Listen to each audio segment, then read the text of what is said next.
We're here to get you started on the kettlebell revolution, and we're going to show you the 5 best upper body exercises that you can do with kettlebells only. Chris is going to start with a clean and press.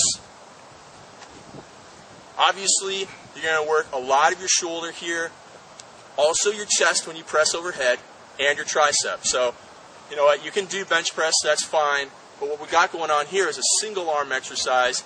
It's going to probably have less of a risk of you developing imbalances when you train. I mean, I've benched for years, and I know I have to be very careful when I bench because of my shoulder, but I can do single arm exercises a lot better without any problems. And you can build lots of muscle and strength, and look how much space we're using, a very small amount of space, and you don't need a bench press. All right, second exercise we're going to do is a rowing exercise because we want to pair the presses with the rows. So again, like Craig was saying, this is a single arm exercise, and what that does is that puts a lot of emphasis on minimizing rotation, so using your abs a little bit more. Craig is loaded on one side, he's not loaded on the other, so his abs and obliques have to work extra hard to try to prevent any excessive rotation in his torso. So that's a great exercise, not only for your abs, but for your upper back and your shoulders.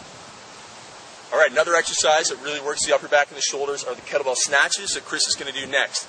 This is an explosive total body exercise, and in fact, that's what you'll find about almost all the kettlebell stuff that we do, is that it's total body. I mean, you're not really just doing a bicep curl with, 1, 2, 3, 4 muscles. You're not just doing tricep extensions. I mean, everything is moving here. So not only are you going to be building muscle, but also burning a lot of calories, burning fat at the same time. And that's why these kettlebell guys, they really have extreme warrior type physiques. So our next exercise is going to be an overhead press.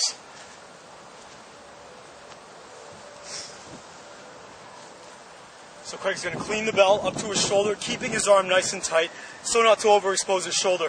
And he's just going to press the bar up nice and high. Now, what you want to think of when you're doing this is to stay as tight as you possibly can. Again, it's a single arm exercise, so you don't want to rotate or bend or flex or anything. Keep your abs braced as tight as you can and press the arm overhead. Get to the lockout position and then bring it back down nice and slow. All right, and then our final exercise is going to be a floor press. So this is about as close as you get to doing a regular chest exercise when you're working out exclusively with kettlebells. So you're going to be lying down on the ground and pressing one arm up at a time. Now you notice, obviously lying down, not on a bench, he's taking his legs out of the exercise, so he's getting a lot more power requirement from his upper body. So he's not able to push through his legs. You're really going to get a lot of tricep work in this exercise, along with front delt and chest. And your abs are going to be braced all the time too, like every kettlebell exercise, so you get maximum benefit from a single movement. So those are the top 5 upper body exercises that you need to have in your program when you put in a kettlebell training system.